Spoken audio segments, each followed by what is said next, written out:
Hi friends, welcome back to my YouTube channel. ಇವತ್ತು veg pulao ಮಾಡ್ಕೊಳ್ಳೋಣ. ಏನೇನು ಇಂಗ್ರೀಡಿಯೆಂಟ್ಸ್ ಬೇಕು ಅಂತ ನೋಡೋಣ ಬನ್ನಿರಿ. ನೋಡಿ, ಪಲಾವ್ಗೆ ಬೀನ್ಸು, ಕ್ಯಾರೆಟು ಮತ್ತು ಆಲೂಗೆಡ್ಡೆ, ನವಕೋಲು ಕಟ್ ಮಾಡಿ ಇಟ್ಕೊಂಡಿದ್ದೀನಿ. ಎಲ್ಲ ತೊಳೆದಿಟ್ಕೊಂಡಿದ್ದೀನಿ. ಮತ್ತು ಒಣಬಟಾಣಿ ರಾತ್ರಿಯಲ್ಲೇ ನೆನೆಸಿಟ್ಕೊಂಡಿದ್ದೀನಿ.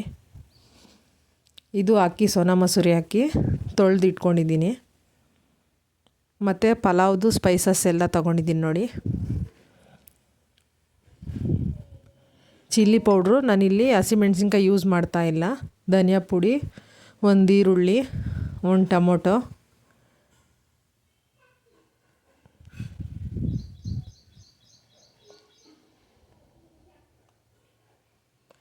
ಮತ್ತು ಈಗ ರುಬ್ಕೊಳ್ಳೋದಕ್ಕೆ ಏನೇನು ಬೇಕು ಅಂತ ನೋಡೋಣ.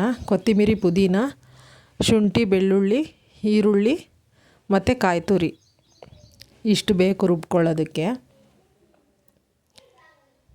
ನೋಡಿ, ಕೊತ್ತಂಬರಿ, ಪುದೀನ ಒಂದು ಹಿಡಿಯಷ್ಟು ತೊಗೊಂಡಿದ್ದೀನಿ. ಮತ್ತು ಈರುಳ್ಳಿ ಒಂದು, ಬೆಳ್ಳುಳ್ಳಿ ಒಂದು, ಸ್ವಲ್ಪ ಶುಂಠಿ ತೊಗೊಂಡಿದ್ದೀನಿ. ಕಾಯಿ ತುರಿ ಒಂದು ಸ್ವಲ್ಪ ತೊಗೊಂಡಿದ್ದೀನಿ. ಈಗ ಹೇಗೆ ಮಾಡೋದು ಅಂತ ನೋಡೋಣ ಬನ್ನಿ. ಮೊದಲು ಒಂದು ಬಾಣಲಿಗೆ 1 ಟೀ ಸ್ಪೂನ್ ಎಣ್ಣೆ ಹಾಕ್ಕೊಂಡು ಮಸಾಲೆ ರುಬ್ಕೊಳ್ಳೋದಕ್ಕೆಲ್ಲ ಹುರ್ಕೊತೀನಿ.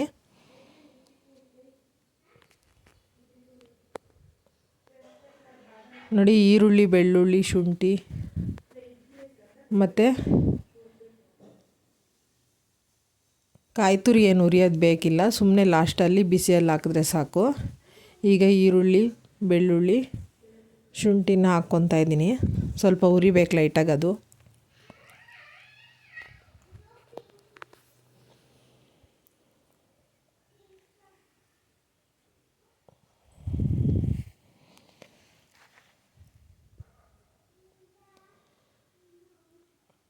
ನೋಡಿ, ಈ ಥರ ಹುರ್ಕೊತಾ ಇರಬೇಕು. ಮತ್ತು ಇವೆಲ್ಲ ಫ್ರೈ ಆದಮೇಲೆ ಕೊತ್ತಂಬರಿ, ಪುದೀನನ ಸೇರಿಸ್ಕೋಬೇಕು. ಅದು ಕೂಡ ಸ್ವಲ್ಪ ಲೈಟಾಗಿ ಫ್ರೈ ಮಾಡ್ಕೊಳ್ಳಿ. ಯಾವಾಗಲೂ ಹಸಿದೇ ರುಬ್ಬಿ ಹಾಕ್ತಾ ಇರ್ತೀವಲ್ಲ, ಈ ಥರ ಒಂದು ಸಲ ಮಾಡಿ ನೋಡಿ, ತುಂಬ ಚೆನ್ನಾಗಿರುತ್ತೆ ಈ ಥರ ಟೇಸ್ಟು. ನೋಡಿ, ಕೊತ್ತಂಬರಿ, ಪುದೀನ ಸ್ವಲ್ಪ ಲೈಟಾಗಿ ಫ್ರೈ ಆಗಬೇಕು. ನಂತರ ಸ್ಟವ್ ಆಫ್ ಮಾಡಿಕೊಂಡು ಅದೇ ಬಿಸಿ ಹಬೆಗೆ ಕಾಯಿ ತುರಿ ಹಾಕ್ತಾಯಿದ್ದೀನಿ. ಅದನ್ನೇನು ಹುರ್ಕೋಬೇಡಿ, ಸುಮ್ಮನೆ ಹಾಕಿ.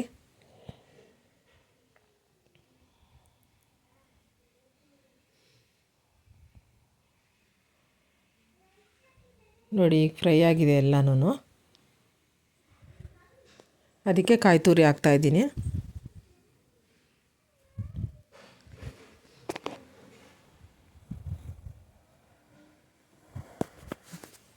ನೀವು ಮಸಾಲೆ ಹಾಕ್ದೆಲೇನೂ ಮಾಡ್ಬೋದು.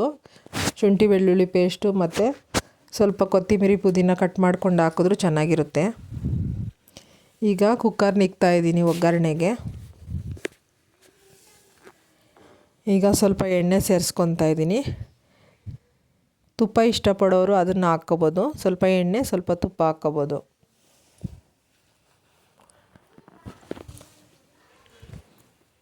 ನೋಡಿ, ಎಣ್ಣೆ ಕಾದ್ಮೇಲೆ ಪಲಾವ್ದು ಏನೇನು ಸ್ಪೈಸಸ್ ಇದೆಯೋ ಅದೆಲ್ಲ ತಗೋಬೇಕು. ಎಲ್ಲ ಹಾಕ್ಬೇಕು ಎಣ್ಣೆಗೆ ಹಾಕಿ ಸ್ವಲ್ಪ ಹೊತ್ತು ಫ್ರೈ ಮಾಡ್ಕೊಳ್ಳಿ.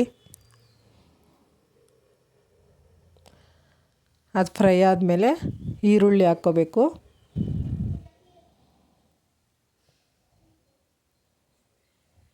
ನಾನು ಟೊಮೊಟೊ ಇಲ್ಲೇನು ಪೇಸ್ಟ್ ಮಾಡ್ಕೊತಾ ಇಲ್ಲ, ಒಗ್ಗರಣೆಗೆ ಮಾತ್ರ ಹಾಕ್ತಾಯಿದ್ದೀನಿ.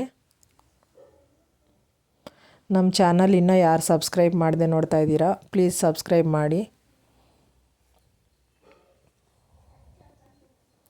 ಈರುಳ್ಳಿ ಹಾಕಿದ್ದೀನಿ, ಚೆನ್ನಾಗಿ ಫ್ರೈ ಮಾಡ್ಕೊಳ್ಳಿ ಈರುಳ್ಳಿ.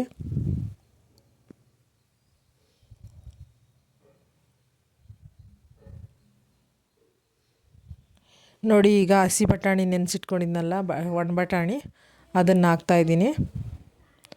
ತೊಳೆದಿಟ್ಕೊಂಡಿದ್ದೀನಿ, ಹಾಕ್ತಾಯಿದ್ದೀನಿ. ನೋಡಿ,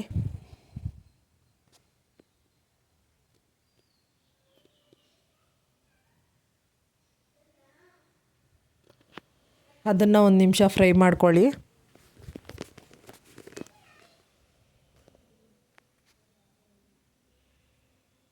ಫ್ರೈ ಆದಮೇಲೆ ಈಗ ಒಂದು ಟೊಮೊಟೊ ದೊಡ್ಡ ಗಾತ್ರದ್ದು ಕಟ್ ಮಾಡಿ ಇಟ್ಕೊಂಡಿದ್ದೆ, ಅದನ್ನು ಸೇರಿಸ್ಕೊತಾ ಇದ್ದೀನಿ. ಟೊಮೊಟೊ ಕೆಲವರು ಇಷ್ಟಪಡಲ್ಲ ಹಿಂಗೆ ಹಾಕೋದಕ್ಕೆ, ಅಂಥವ್ರು ಪೇಸ್ಟ್ ಮಾಡ್ಕೊಂಡು ಹಾಕ್ಬೋದು. ಅದೇ ಮಸಾಲೆ ಒಳಕ್ಕೆ ಕಟ್ ಮಾಡಿ ಹಾಕಿ ಪೇಸ್ಟ್ ಮಾಡಿ ಆಗ್ಬೋದು. ಈ ಥರ ಒಂದು ಸಲ ಮಾಡಿ, ತುಂಬ ಡಿಫ್ರೆಂಟಾಗಿರುತ್ತೆ ಟೇಸ್ಟು.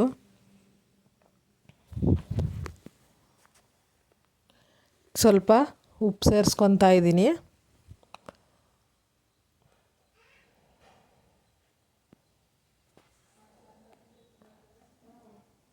ಟೊಮೊಟೊ ಸಾಫ್ಟ್ ಆಗುತ್ತೆ ಈ ಥರ ಉಪ್ಪು ಸೇರಿಸೋದ್ರಿಂದ. ಉಪ್ಪು ಸೇರಿಸ್ಕೊಂಡು ಸ್ವಲ್ಪ ಹೊತ್ತು ಫ್ರೈ ಮಾಡಿ ನಂತರ ಕಟ್ ಮಾಡಿ ತೊಳೆದಿಟ್ಕೊಂಡಿರೋ ಅಂತಹ ತರಕಾರಿನೆಲ್ಲ ಸೇರಿಸ್ಕೊತಾ ಇದ್ದೀನಿ. ಇಲ್ಲಿ ನಾನು 4 ವಿಧದ ತರಕಾರಿ ತೊಗೊಂಡಿದ್ದೀನಿ.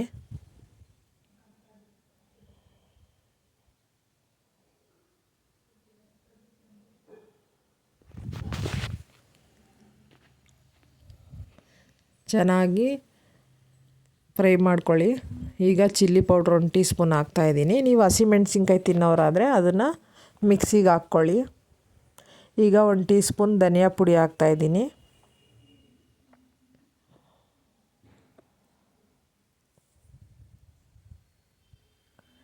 ಕೆಲವರು ಮಸಾಲೆ ಇಷ್ಟಪಡಲ್ವಲ್ಲ ಅಂಥವರು ಪ್ಲೈನಾಗೆ ಮಾಡ್ಕೋಬೋದು.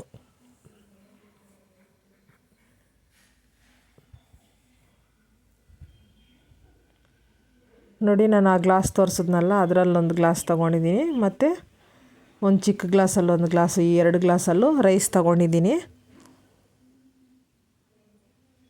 ಆದರೆ 2 ಪಟ್ಟು ನೀರು ತಗೋಬೇಕು. 1 ಗ್ಲಾಸ್ಗೆ 2 ಗ್ಲಾಸ್ ನೀರು ತಗೋಬೇಕು. ನಾನು ಪಕ್ಕದಲ್ಲಿ ಬಿಸಿ ನೀರು ಕೂಡ ಕಾಯಿಸ್ಕೊತಾ ಇದ್ದೀನಿ. ಮಕ್ಳಿಗೆ ಟೈಮ್ ಆಗುತ್ತೆ, ಬೇಗ ಆಗುತ್ತೆ. ಬಿಸಿ ನೀರು ಕಾಯಿಸೋದ್ರಿಂದ ರೈಸ್ ಬೇಗ ಆಗುತ್ತೆ ಅಂತ ಕಾಯಿಸ್ಕೊತಾ ಇದ್ದೀನಿ ಪಕ್ಕದಲ್ಲಿ ಅಳತೆ ತಗೊಂಡು.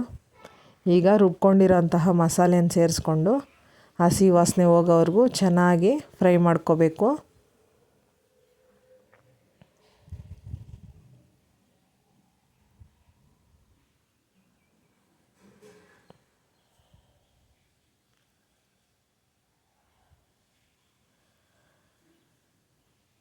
ಈ ಮಸಾಲೆ ಎಲ್ಲ ಉರಿಯೋಷ್ಟೊತ್ತಿಗೆ ಒಂದು 5 ನಿಮಿಷ ನೆಂದಿರ್ತವೆ. ರೈಸು ಚೆನ್ನಾಗಿ ಬರುತ್ತೆ.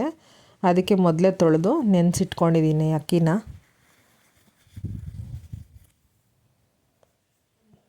ನೋಡಿ, ಈಗ ರೈಸ್ ಸೇರಿಸ್ಕೊತಾ ಇದ್ದೀನಿ. ನಾನು 1.5 ಗ್ಲಾಸ್ ತೊಗೊಂಡಿದ್ದೀನಿ ರೈಸ್ನ. ನೀವು ಜನ ನೋಡಿ ತಗೊಳ್ಳಿ.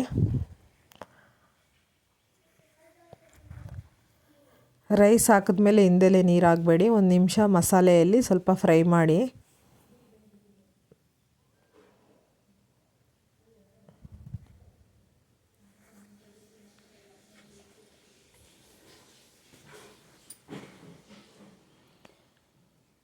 ಚೆನ್ನಾಗಿ ಫ್ರೈ ಮಾಡಿಕೊಂಡು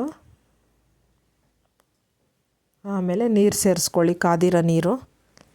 ನಿಮ್ಗೆ ಟೈಮ್ ಇದೆ ಅಂದರೆ ತಣ್ಣೀರೇ ಆಗ್ಬೋದು ನೀವು. ನೋಡಿ, ಮಿಕ್ಸಿ ಜಾರ್ಗೆ ಹಾಕಿ ಅದನ್ನು ತೊಳ್ಕೊಂಡು ಹಾಕ್ಕೊತಾ ಇದ್ದೀನಿ. ನೀರು ಹಾಕಿ ಸಾಲ್ಟ್ ನೋಡ್ಕೊಳ್ಳಿ. ಕಡಿಮೆ ಆಗಿದ್ದರೆ ಸೇರಿಸ್ಕೊಳ್ರಿ, ಕರೆಕ್ಟಾಗಿ ಹಾಕಿದರೆ ಆಗಬೇಡಿ.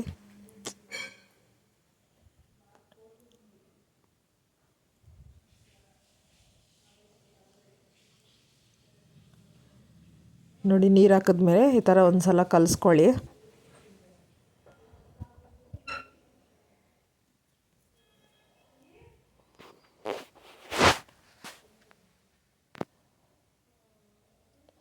ನೋಡಿ, ನಮಗೆ ರುಚಿ ಕಡಿಮೆ ಇದೆ ಅಂತ ಸ್ವಲ್ಪ ಸಾಲ್ಟ್ ಸೇರಿಸ್ಕೊತಾ ಇದ್ದೀನಿ.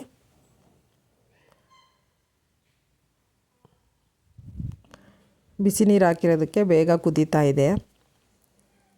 ಈಗ ಲಿಡ್ನ ಕ್ಲೋಸ್ ಮಾಡಿ ಕುಕ್ಕರ್ ಲಿಡ್ನ 3 ವಿಸಿಲ್ ಹಾಕ್ಸ್ಕೊತೀನಿ ನಾನು. ಅಕ್ಕಿ ತುಂಬ ಹೊತ್ತು ನೆನೆಸಿದ್ದೀರಾ ಅಂದರೆ 1 ವಿಸಿಲ್ ಹಾಕ್ಸ್ಕೊಳ್ಳಿ, ಇಲ್ಲ 2 ವಿಸಿಲ್ ಹಾಕ್ಸ್ಕೊಳ್ಳಿ ಸಾಕು. ನೋಡಿ, ಈಗ ವಿಸಿಲ್ ಹೋಯ್ತು.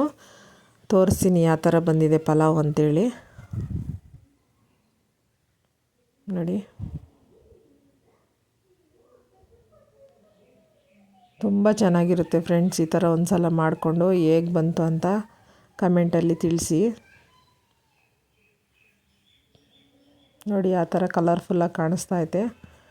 ಇದು ಹೋಟ್ಲ್ ಶೈಲಿಯಲ್ಲಿ ಮಾಡಿರೋದು. ಅದ್ರ ಜೊತೆಗೆ ರೈತ ಮಾಡಿದ್ದೀನಿ.